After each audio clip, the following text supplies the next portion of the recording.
వేసవికి ప్రత్యేక ప్రణాళికలు రూపొందించాలని ఆదేశించారు సీఎం రేవంత్. కరెంటు కోతలు, తాగునీటి సమస్యలు రాకుండా జాగ్రత్త పడాలని తెలిపారు. ఎక్కడ సమస్య తలెత్తినా యుద్ధ ప్రాతిపదికన చర్యలు చేపట్టాలని సూచించారు. బీజేపీ ఎమ్మెల్యే ఏలిటి మహేశ్వరరెడ్డి వ్యాఖ్యలకు కౌంటర్ ఇచ్చారు మంత్రులు. ప్రభుత్వాన్ని కూల్చే కుట్ర చేస్తే సహించేది లేదని, దమ్ముంటే సర్కార్పై చేయి వేసి చూడండంటూ సవాల్ విసిరారు.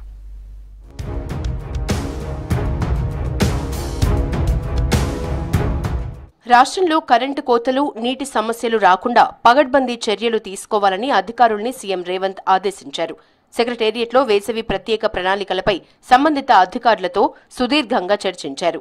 ఎండాకాలంలో విద్యుత్ డిమాండ్ పెరుగుతోందని, డిమాండ్కు తగ్గ సరఫరా చేయాలని అన్నారు. గతేడాది కంటే అత్యధిక విద్యుత్ సరఫరా చేసి రికార్డు సృష్టించామని చెప్పారు. ఎన్నడూ లేని విధంగా మార్చిలో విద్యుత్ డిమాండ్ పెరిగిందన్నారు. పీక్ డిమాండ్ ఉన్నప్పటికీ కోతలు లేకుండా చర్యలు తీసుకోవాలన్నారు సీఎం. రాష్ట్రంలో సగటు 9,712 మెగావాట్ల విద్యుత్ లోడు ఉంటుందని, గత 2 నెలలుగా ఇది 15,000 మెగావాట్ల పీక్ డిమాండ్ ఉండబోతోందని అన్నారు. వేసవికి అనుగుణంగా విద్యుత్ సరఫరాపై కార్యాచరణ రూపొందించాలన్నారు ముఖ్యమంత్రి.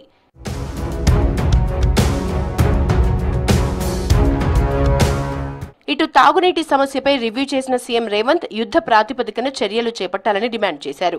ఏప్రిల్, మే, జూన్ వరకు స్థానికంగా ఉన్న నీటి వనరుల్ని ఉపయోగించాలని ఆదేశించారు. బోర్వెల్స్, బావులన్నీ తాగునీటి అవసరాలకు వాడాలన్నారు.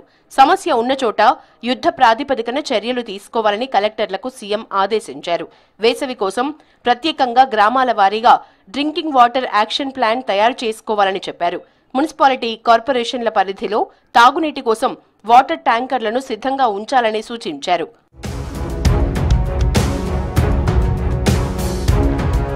సీఎం రేవంత్ ఇన్ఛార్జ్ దీపాదాస్ మున్షి సమక్షంలో కాంగ్రెస్ పార్టీలో చేరారు. జీహెచ్ఎంసీ మేయర్ గద్వాల విజయలక్ష్మి కండువా కప్పి పార్టీలోకి ఆహ్వానించారు సీఎం రేవంత్.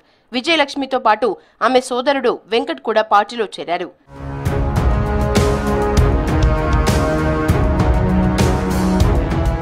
మేయర్ గద్వాల విజయలక్ష్మి ఇంట్లో ఏర్పాటు చేసిన ఇఫ్తార్ విందుకు సీఎం రేవంత్ హాజరయ్యారు. ఈ కార్యక్రమంలో మంత్రి పొన్నం ప్రభాకర్, వివేక్, ఎంపీలు రేణుకా చౌదరి, అనిల్ కుమార్ యాదవ్ పాల్గొన్నారు. ఈ సందర్భంగా ముస్లిం సోదరులకు సీఎం రేవంత్ శుభాకాంక్షలు తెలిపారు.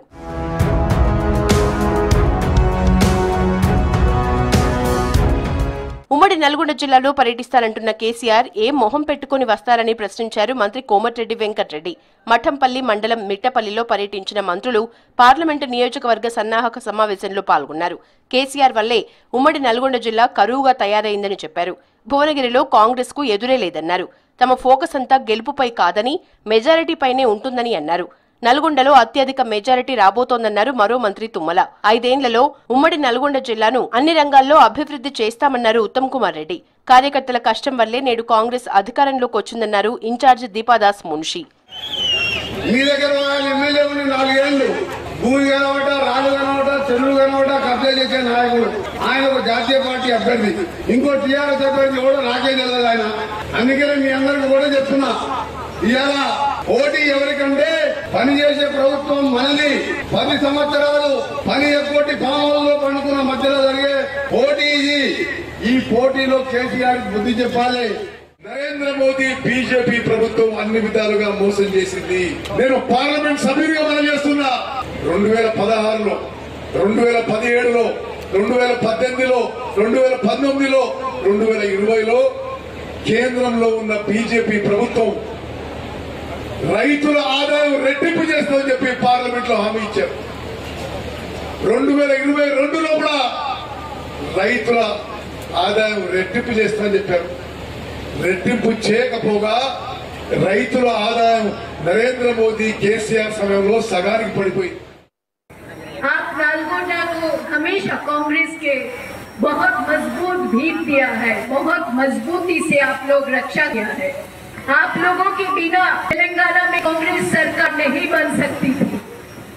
आप लोग बहुत मदद किए, दुआ किए, आशीर्वाद दिए, खून पसीना लेकर लड़े, इतना लड़ाई लड़े, तभी आज तेलंगाना में सरकार बनी कांग्रेस. దమ్ముంటే తమ ప్రభుత్వాన్ని టచ్ చేసి చూడండని వార్నింగ్ ఇచ్చారు పొన్నం ప్రభాకర్. ఏలిటి మహేశ్వరరెడ్డి వ్యాఖ్యల్ని ఖండించారు.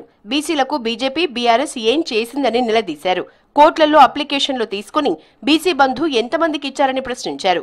బలహీన వర్గాలకు న్యాయం చేసేది ఒక్క కాంగ్రెసే అన్నారు పొన్నం ప్రభాకర్. ఆ పని చేయడానికి మా శాఖ, నేను, మా ప్రభుత్వం మా ముఖ్యమంత్రి రేవంత్ రెడ్డి గారు, మా మంత్రివర్గం అంతా కూడా సిద్ధంగా ఉంది అనే మాట ఈ సందర్భంగా యావత్ తెలంగాణ రాష్ట్ర బీసీ వర్గాలకు చెప్తా ఉన్నాం. ఇలా అని నిన్నటి దాకా చాలా మంది నాయకులు వాడినరు. ఇవాళ కొత్తగా వీళ్ళ గానం శురువైంది. రాని చూద్దాం. కాంగ్రెస్ టచ్ చేసి చూడమని ప్రజలతో ఎన్నికబడ్డ ప్రజాపాలన, ఎన్నికై 100 రోజుల్లోనే అనేక కార్యక్రమాలు తీసుకొని పోతున్న ప్రభుత్వం. ఇబ్రహీంపట్నంలో పర్యటించారు మంత్రి శ్రీధర్ బాబు. రంగారెడ్డి జిల్లా ఇబ్రహీంపట్నం పెద్ద చెరువు సమీపంలో 108 అడుగుల పంచముఖ ఆంజనేయ స్వామి విగ్రహ నిర్మాణానికి శంకుస్థాపన చేశారు. ఈ కార్యక్రమంలో హంపి పీఠాధిపతి విద్యారణ్య భారతి పాల్గొన్నారు.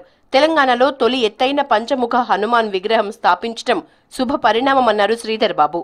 విగ్రహ నిర్మాణాన్ని వీలైనంత త్వరగా ప్రారంభిస్తామని చెప్పారు.